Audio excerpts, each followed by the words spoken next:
শিক্ষার্থী বন্ধুরা, কেমন আছো তোমরা সবাই? হ্যাঁ, ভালো আছো নিশ্চয়। আমিও ভালো আছি। তো সাহস নাকাটি মাধ্যমিক বিদ্যালয়ের অনলাইন ক্লাসের পক্ষ থেকে তোমাদের সবাইকে শারদীয় শুভেচ্ছা জানিয়ে তোমাদের সুস্থতা কামনা করে আমি বনানী বৈরাগী হাজির রেখেছি তোমাদের সাথে নবম শ্রেণীর হিন্দু ধর্ম নিয়ে আলোচনা করবো আজ তোমাদের সাথে। তো যে বিষয়টা নিয়ে আমরা আজ তোমাদের সামনে আলোচনা করবো সেটা হিন্দু ধর্মের সংস্কার। সংস্কার কি? আমাদের দেখো, আমাদের এই সমগ্র জীবন, পার্থিব জীবনকে সুন্দর ও কল্যাণকর করে গড়ে তোলার জন্য প্রাচীন যারা মুনি ঋষি ছিলেন তারা বিভিন্ন আচার অনুষ্ঠান ও মাঙ্গলিক ক্রিয়াকর্মের নির্দেশনা দিয়েছেন। এই উদ্দেশ্যে তারা রচনা করেছেন বিভিন্ন ধর্মগ্রন্থ, বিভিন্ন স্মৃতিশাস্ত্র, যেমন ধরো মনুসংহিতা, পরাশর সংহিতা, তারপরে স্মৃতিশাস্ত্র, যাজ্ঞবল্ক্য সংহিতা, এগুলো হলো আমাদের হিন্দু ধর্মের কি, এগুলো বিখ্যাত গ্রন্থ। আর এই গ্রন্থগুলো বর্ণিত আছে হিন্দু ধর্মের সমগ্র জীবনের অনুষ্ঠান বা মাঙ্গলিক ক্রিয়াকলাপ। এই সংস্কারের ভিতরে দেখো বিভিন্ন রকম বিভিন্ন ধাপে বিভক্ত আছে। তো কি কি আছে? জাত কর্ম আছে, নামকরণ আছে, অন্নপ্রাশন আছে, সমাবর্তন আছে, আর আছে বিবাহ। তো এই সংস্কারের ভিতরে সর্বশ্রেষ্ঠ সংস্কার হলো বিবাহ। তো আমরা আজ এই বিবাহ পর্ব নিয়ে আলোচনা করব। তাহলে আমাদের আলোচ্য বিষয় হলো বিবাহ।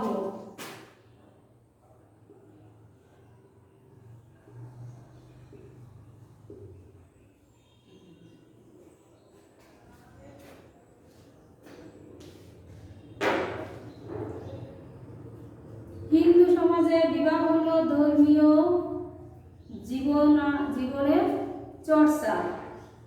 স্ত্রী হচ্ছেন পুরুষের কি বলে? স্ত্রীকে পুরুষের সহধর্মিণী বলে। স্ত্রীকে বাদ দিয়ে পুরুষ কি করতে পারে না, কোনো কাজ, ধর্মীয় কাজ সম্পন্ন করতে পারে না। এই বিবাহ শব্দটা কি করে আসলো? বিবাহ শব্দটা এসছে বি পূর্বক বহ ধাতু সমন্বয়ে গঠিত। বি পূর্বক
তাহলে কি হলো? বি পূর্বক বহ ধাতু আর গম প্রত্যয় যোগে গঠিত শব্দ হলো বিবাহ। বহ ধাতুর অর্থ হলো বি হলো বিশেষ রূপে, আর বহ ধাতুর অর্থ হলো বহন করা। তাহলে বিবাহ শব্দের অর্থ বিশেষ রূপে ভার বহন করা। বিবাহের ফলে পুরুষকে কি করতে হয়? স্ত্রীর ভরণ পোষণ, মান সম্ভ্রম রক্ষার সমস্ত দায় দায়িত্ব পালন করতে হয়। যে কারণে বলা হয়েছে বিবাহ বিশেষ রূপে ভার বহন করে। কে বহন করে? পুরুষ। কার ভার বহন করে? তার স্ত্রী। তাহলে বিবাহের ফলে পুরুষকে কি করতে হয়? স্ত্রীর ভরণ পোষণ মান সম্ভ্রম সকল কিছুর দায় দায়িত্ব নিতে হয়। তাহলে বিবাহ, আমি যদি তোমাদের কাছে বলি বিবাহ শব্দের অর্থ কি? বিবাহ শব্দের অর্থ হলো বিশেষ রূপে ভার বহন করা। এইবার আসি বিবাহের প্রকারভেদ। স্মৃতিশাস্ত্রে দেখো, আমি তোমাদের প্রথমেই বলেছি সংস্কারের ভিতরে দেখো কতগুলো ধর্মগ্রন্থ আছে। স্মৃতিশাস্ত্রে সে ধর্মগ্রন্থগুলো ছিল মনু সংহিতা, যাজ্ঞবল্ক্য সংহিতা, পরাশর সংহিতা, আর ছিল স্মৃতিশাস্ত্র। সেই স্মৃতিশাস্ত্রের বিখ্যাত গ্রন্থ মনু সংহিতায় 8 প্রকার বিবাহের উল্লেখ আছে। এই 8 প্রকার বিবাহ কি কি? তোমরা কিন্তু বই খাতা সঙ্গে নিয়ে বসে আসো আমার ক্লাসে, তো খাতার সাথে সাথে লিখে নাও আর বইয়েও চোখ মিলাও। আমি যেটুকু বলি সেটুকু শোনো আর বইয়ের পাতায় সেটুকু মিলিয়ে নাও। তাহলে কি হলো? স্মৃতিশাস্ত্রের বিখ্যাত গ্রন্থ মনু সংহিতায় 8 প্রকার বিবাহের উল্লেখ আছে। এই 8 প্রকার বিবাহ কি কি? ব্রাহ্ম, দৈব, আর্য, প্রাজাপত্য, আসুর, গান্ধর্ব, রাক্ষস আর হলো কৈশাস। এই 8 প্রকার বিবাহের মধ্যে ব্রাহ্ম, দৈব, আর্য, প্রাজাপত্য এগুলো হলো উল্লেখযোগ্য। আচ্ছা, আমরা যে এখন বর্তমান সমাজে বাস করি, আমাদের এই সমাজে কোন বিবাহের প্রচলন আছে? এই সমাজে ব্রাহ্ম বিবাহের প্রচলন আছে। কন্যাকে ব্রাহ্ম বিবাহ কি? কন্যাকে বস্ত্র দ্বারা আচ্ছাদন করে অলঙ্কার দ্বারা সজ্জিত করে বিধান ও সদাচারী বরকে আমন্ত্রণ করে কন্যা দান করাকে বলা হয় কি? ব্রাহ্ম বিবাহ। তাহলে আমাদের সমাজে তো এইভাবেই কি বিবাহ হয়। আবারও শুনো, কন্যাকে বস্ত্র দ্বারা আচ্ছাদন করে তারপরে অলঙ্কার দ্বারা সজ্জিত করে বিদ্বান ও সদাচারী বরকে আমন্ত্রণ করে কন্যা দান করাকে বলা হয় ব্রাহ্ম বিবাহ। সমাজে গান্ধর্ব বিবাহেরও প্রচলন আছে। নারী পুরুষ পরস্পর শপথ বিনিময় করে মাল্য বিনিময় করে যে বিবাহ সম্পন্ন হয় সেটা হলো গান্ধর্ব বিবাহ। মহাভারতের এই বিবাহটা কোথায় কে করেছিল? এই বিবাহটা ছিল মহাভারতের দুষ্মন্ত ও শকুন্তলা। এই বিবাহের একটা প্রকৃষ্ট উদাহরণ। ওদের ভিতরে এই বিবাহটা এইভাবে বিবাহ হয়েছিল। তাহলে আমরা বিবাহের প্রকারভেদ জানলাম, বিবাহ কি, বিবাহ শব্দটার আবিধানিক অর্থ কি সেটাও জানলাম। বিবাহের আবার একটা মন্ত্র, সর্বশ্রেষ্ঠ মন্ত্র আছে। সে মন্ত্রটা আশা করি তোমরা সবাই জানো। কি তো সে মন্ত্রটা? যদেতাং হৃদয়ং তব তদস্তু হৃদয়ং মম। যদিতাং হৃদয়ং মম তদস্তু হৃদয়ং তব। অর্থাৎ বাংলা কি? তোমার হৃদয় আমার হোক আর আমার হৃদয় কি হোক? তোমার হোক। এই যে মন্ত্র, এই মন্ত্রের মাধ্যমে স্বামী স্ত্রীর মধ্যে কি গড়ে ওঠে? এই মন্ত্রের মাধ্যমে স্বামী স্ত্রীর মধ্যে একাত্মতা সম্পর্ক গড়ে ওঠে। জীবন হয় এক সূত্রে গাথা। তারা আমৃত্যু অর্থাৎ যতদিন পর্যন্ত বেঁচে থাকবে তারা সুখে দুঃখে একসাথে থাকার প্রতিজ্ঞা করে। আসলে কি জানো, বই পুস্তকেও আছে, আমরা কথাবার্তায় বলি, শুধু কথাগুলো যদি আমরা কি করি পড়েই যায়, আর কথাগুলো যদি না মানি তাহলে আমাদের জীবন কি সুন্দর হয়? অনেক দেখো আমাদের সমাজে অনেক বিবাহ কি হয়, শুরু থেকে ঝরে যায়, অনেক মেয়েরা নির্যাতিত হয়। আসলে এই কথাগুলোর কোনো দামই নেই। তাহলে দাম যখন আমি দিতে পারবো না, তখন আমার এই শুধু বাস্তবে যদি আমি না কাটাতে পারি, তাহলে কথাগুলো বলে কি আমার লাভ আছে? তা আমরা সবাই প্রতিজ্ঞা করবো, যে কোনো জিনিস, শুধু বিবাহ বলে না, আমাদের যে কোনো জিনিসই আমার মুখ দিয়ে আমি যেটা বলবো, আমার কাজে আমার প্রতিজ্ঞা থাকবে, আমি মানে শপথ নেব যে আমি কাজটা ঠিকঠাক মতো করবো। আর পাঁচজন করলো না, আর পাঁচজন করলো এটা না, আমি সামান্য একটু যদি করি, আমি কাজটার বাস্তবে রূপ দেব, তবে দেখবা জীবনে শান্তি আসে। তো কি আছে, প্রতিজ্ঞা করে মানুষ কি করে, একসাথে থাকবো বিবাহের এই মন্ত্র উচ্চারণের মাধ্যমে, কিন্তু অনেকের জীবনে সেটা একসাথে থাকার সৌভাগ্য হয় না। তাহলে জীবনের নতুন অধ্যায় শুরু হয় এই মন্ত্রের মাধ্যমে, এবং পথ চলা শুরু হয়। তাহলে বিবাহের শ্রেষ্ঠ মন্ত্র কি? বিবাহের শ্রেষ্ঠ মন্ত্র যদিতাং হৃদয়ং তব তদস্তু হৃদয়ং মম, যদিতাং হৃদয়ং মম তদস্তু হৃদয়ং তব। এবার আসি আমি বিবাহের গুরুত্ব নিয়ে। দেখো, হিন্দু শাস্ত্র অনুসারে সমগ্র জীবনে যে 10টি সংস্কার বা মাঙ্গলিক অনুষ্ঠান বর্ণনা রয়েছে, তার মধ্যে বিবাহ হলো সর্বশ্রেষ্ঠ। এটা তোমাদের আমি আগেও বলেছি। বিবাহের দ্বারা পুরুষ সন্তানের কি হয়, জনক হয়ে লাভ করে পিতৃত্ব, আর নারী জননী রূপে লাভ করে মাতৃত্ব। আমরা দেখো আমাদের মা বাবা আছে, আর আমরাও মা বাবা হয়েছি, আমাদের সন্তানরাও মা বাবা হবে। তাহলে কিসের মাধ্যমে? এই বিবাহের মাধ্যমে। এবার আসি বিবাহ অনুষ্ঠানের কতগুলো, দেখো যেহেতু আমি বিবাহ করাচ্ছি, বিবাহের কতগুলো পর্ব আছে।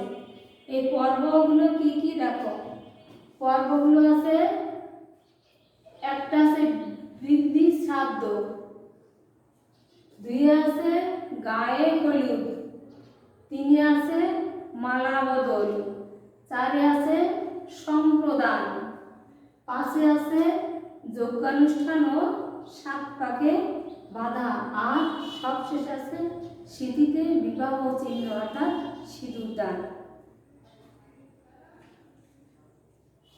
তো এই এক এক করে আমরা আলোচনা করি একটু। বৃদ্ধি শ্রাদ্ধটা কি? বৃদ্ধি শ্রাদ্ধ হলো বিবাহের দিন কিংবা তার আগের দিন উভয় পক্ষ নিজ নিজ কি করে, ঘরে পূর্ব পুরুষদের প্রতি শ্রদ্ধা নিবেদন করে তাদের আশীর্বাদ কামনা করে। পূর্বপুরুষরা ছিল, পূর্বপুরুষ আমার বাবা, আমার ঠাকুরদা, তার বাবা, এরকম করে যত পুরুষ আমরা পেছনে ফেলে এসেছি, কেউ বেঁচে আছে, কেউ বেঁচে নেই।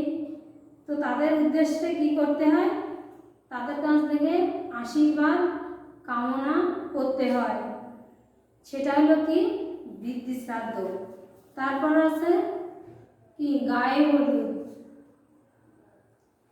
গায়ে হলুদ হিন্দু বিবাহের আরেকটা উল্লেখযোগ্য পর্ব। এই অনুষ্ঠানের মধ্য দিয়ে বিবাহের আনুষ্ঠানিকতা শুরু হয়। কি করে? বর কনের স্ববাড়ি অর্থাৎ নিজ নিজ বাড়িতে কি করা হয়, এই অনুষ্ঠানটা পালিত হয়। বর বা কনেকে একটি আসনের উপর বসানো হয়, আর ধান, দুধ বা ইত্যাদি দিয়ে আশীর্বাদ করে তাদের গায়ে হলুদ মাখিয়ে আনন্দ ফুর্তি করে। তারপর আছে মালা বদল। মালা বদল হলো বর তার গলার মালাটা কনের গলায় পরিয়ে দেয়, আর কনে তার মালাটা বরের গলায় পরিয়ে দেয়, মালা বদল। সম্প্রদান হলো বিবাহের মূল পর্ব হচ্ছে এই সম্প্রদান। বিবাহে নির্দিষ্ট পোশাক পরে বর কনেকে বিয়ের পিঁড়িতে মুখোমুখি বসানো হয়। বর পূর্বমুখী করে বসে আর কনে পশ্চিমমুখী। যিনি কন্যা সম্প্রদান করবেন তিনি উত্তরমুখী হয়ে বসেন।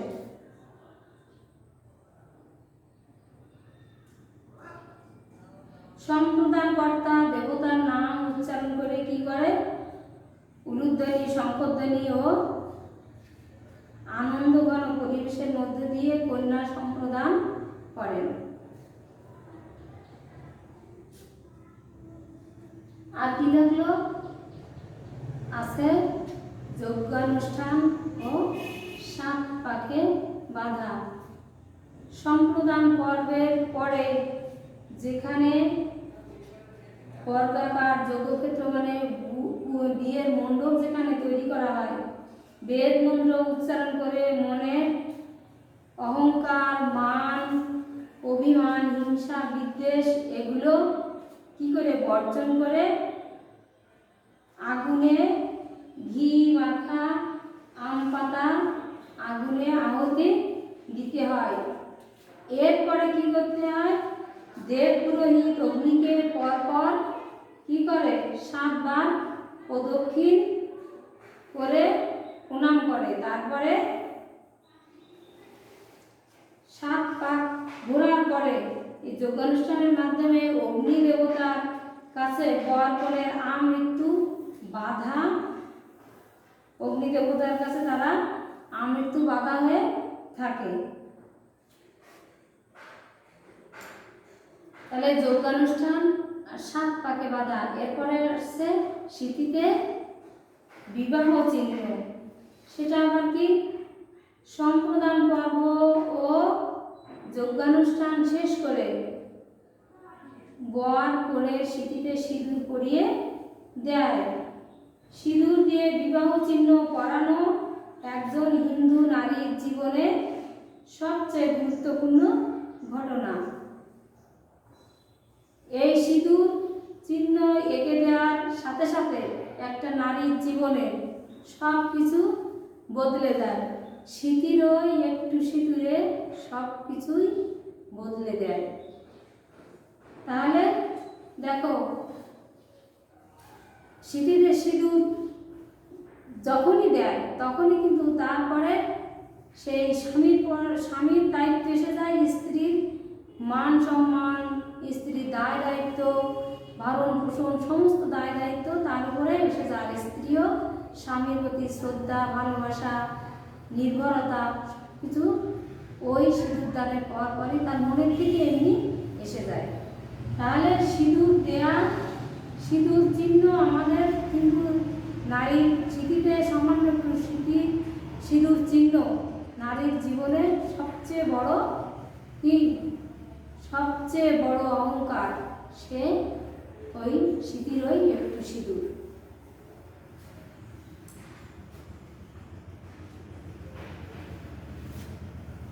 তো আমি আজ দেখো বিবাহ, তোমাদের সঙ্গে যে বিবাহ পর্বটা নিয়ে আলোচনা করলাম, বাড়িতে তোমরা আবারও একটু করবে, বারবার করবে। এটা দেখো বাস্তবে সাথে বিবাহ আমরা অনেকেই দেখেছি বা অনেকে পড়ার পরে হোক আর দেখার পরে হোক, পড়ার সাথে বাস্তবে যে দেখার সাথে যে মিল থেকে যায়, তাতে করে বিবাহটা আমাদের বুঝতে এত কষ্ট হয় না।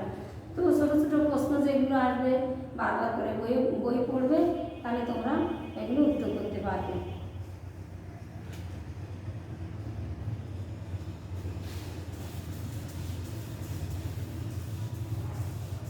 তো আমি এবার একটু তোমাদের সাথে আবার একটু প্রথম থেকে একটু বলি, দেখি তোমরা কেমন শুনেছ। হিন্দু ধর্মে আমি আজকে কি পড়ালাম? বিবাহ পর্ব পড়ালাম, কিন্তু এটা কিসের ভিতরে? হিন্দু ধর্ম সংস্কারের ভিতরে বিবাহ একটা পর্ব। তাহলে হিন্দু ধর্মের সংস্কারটা কি ছিল? তো আমাদের এই পার্থিব জীবনকে সুন্দর ও কল্যাণকর করে গড়ে তোলার জন্য কারা? প্রাচীন ঋষিরা বিভিন্ন আচার অনুষ্ঠান ও মাঙ্গলিক ক্রিয়াকর্মের নির্দেশনা দিয়েছে। তো অনেকগুলো ধরন, তার মধ্যে বিবাহটা ছিল সর্বশ্রেষ্ঠ। আর তাই বিবাহ নিয়ে আমি আজ তোমাদের আলোচনা বিষয় ছিল বিবাহ, বিবাহ নিয়ে আমি আজ আলোচনা করেছি। তাহলে বিবাহ শব্দের অর্থটা কি ছিল? তো বিশেষ রূপে ভার বহন করা। আচ্ছা, কে কার ভার বহন করে? স্বামী স্ত্রী ভার বহন করে। কিসের ভার বহন করে? স্বামী স্ত্রীর দায় দায়িত্ব, মান সম্মান রক্ষা, সমস্ত ভরণ পোষণ সমস্ত কিছু ভার বহন করে। তাহলে আমি আজ তোমাদের বাড়ির কাজের জন্য 3টে প্রশ্ন দিয়ে দিচ্ছি, তোমরা একটু লিখে নাও। দেখো, মনু সংহিতায় কয় প্রকার বিবাহের উল্লেখ আছে? এটা লিখে নাও বাড়িতে। এগুলো নিজে নিজে উত্তর খুঁজে নিজে নিজে উত্তর করো, আর আমার আগামী ক্লাসে আমার কাছে জমা করবে। আমার কাছে ফোনের নম্বর, সব শিক্ষকের আমার নাম্বার তোমাদের কাছে আছে, যোগাযোগ করবে, আমার কাছে বলবে। তাহলে কি প্রশ্ন? দেখো, মনু সংহিতায় কয় প্রকার বিবাহের উল্লেখ আছে? 2 নম্বর হলো মহাভারতের দুষ্মন্ত ও শকুন্তলার বিবাহ কোন ধরনের ছিল? আর 3 নম্বরে এই দুটো হলো জ্ঞানমূলক, আর তৃতীয়টা হলো কি? অনুধাবন। বিবাহের শ্রেষ্ঠ মন্ত্র কি তা ব্যাখ্যা করো। তো বন্ধুরা, তোমরা আশা করি ক্লাসে মনোযোগী থাকলে তোমাদের পরীক্ষা লিখতে খুব বেশি অসুবিধা হবে না। আর যেহেতু পুজো এসে গেছে, সামনে পুজো, হই হুল্লোড়, আনন্দ অনুষ্ঠান যাই করো না কেন, আমাদের মনে রাখতে হবে সবচেয়ে, আমরা এখন কিন্তু কোভিড আক্রান্ত বিশ্বে বসবাস করছি, যেখানে আনন্দ ফুর্তির থেকে আমার জীবনটাকে, আমাদেরকে নিরাপত্তার সাথে এগিয়ে নিয়ে যাওয়াটাই আমাদের বুদ্ধিমত্তার কাজ। তাই এমন কোনোভাবে আমরা ছুটি বা ঘোরাঘুরি করবো না যাতে আমাদের জীবনের ঝুঁকি এসে যায়।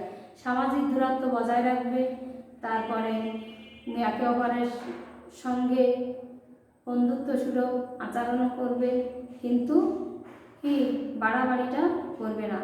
বাইরে আসছো তো নিশ্চয়ই, ঘরে ফিরে সাবান দিয়ে হাত ধুবে, আর স্যানিটাইজারও ব্যবহার করবে। নিজেও ভালো থাকবে, তোমার প্রিয়জনকেও ভালো রাখার সাহায্য করবে। সবাই ভালো থাকো, পুজো কাটাও ভালো করে। তোমাদের সবার সুস্থতা কামনা করে আমি এই পর্যন্ত আমার ক্লাস সমাপ্তি ঘোষণা করছি। ধন্যবাদ।